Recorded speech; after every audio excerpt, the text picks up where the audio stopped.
Kalaburagi ರಸ್ತೆಯಲ್ಲೇ petrol tanker ಉರುಳಿ ಬಿದ್ದಿದೆ. ರಾಷ್ಟ್ರೀಯ ಹೆದ್ದಾರಿ 218ರಲ್ಲಿ ಪೆಟ್ರೋಲ್ ಟ್ಯಾಂಕರ್ ಉರುಳಿ ಬಿದ್ದಿದೆ. ಜೇವರ್ಗಿಯ ಹಿಪ್ಪರಗ ಬಳಿ ಸೇತುವೆ ಮೇಲೆ ಈ ಟ್ಯಾಂಕರ್ ಉರುಳಿ ಬಿದ್ದಿದೆ. ಟ್ಯಾಂಕರ್ನಿಂದ ಅಪಾರ ಪ್ರಮಾಣದಲ್ಲಿ ಪೆಟ್ರೋಲ್ ಸೋರಿಕೆಯಾಗ್ತಾ ಇದೆ. ಸೋರ್ತಾ ಇರುವಂತಹ ಪೆಟ್ರೋಲ್ ಅನ್ನ ಅನೇಕ ಜನ ತುಂಬಿಕೊಂಡು ಕೂಡ ಹೋಗ್ತಾ ಇದ್ದಾರೆ.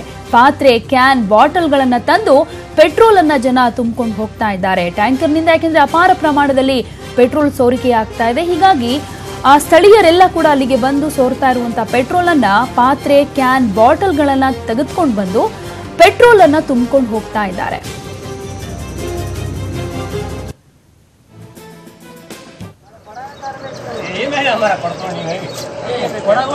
ದೃಶ್ಯಗಳೆಲ್ಲ ನಾವು ನೋಡ್ತಾ ಇದ್ದೀವಿ. ರಾಷ್ಟ್ರೀಯ ಹೆದ್ದಾರಿ 218ರಲ್ಲಿ ಪೆಟ್ರೋಲ್ ಟ್ಯಾಂಕರ್ ಉರುಳಿ ಬಿದ್ದಿದೆ. ಕಲಬುರಗಿ ರಸ್ತೆಯ ಜೇವರ್ಗಿಯ ಹಿಪ್ಪರಗ ಬಳಿ ಸೇತುವೆ ಮೇಲೆ ಉರುಳಿ ಬಿದ್ದಿದೆ.